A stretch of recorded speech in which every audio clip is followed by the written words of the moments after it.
Thank you so much for listening to me.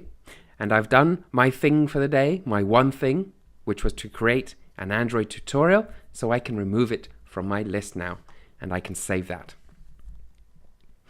Okay, all that remains is for me to recap what you've learned here, and you have learned how to create a basic Android app, how to connect graphical elements to your code section in Java. You've also learned how to add functionality to button clicks and how to save shared preferences. All of those things you will do over and over again in your development career.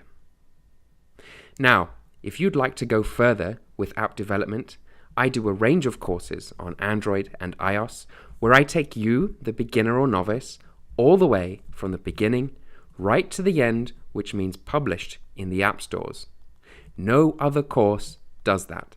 They will show you how to make an app, but they won't show you how to publish it, how to sign it, how to become an Apple or Google developer, which are very complex and involved processes, but I make them easy.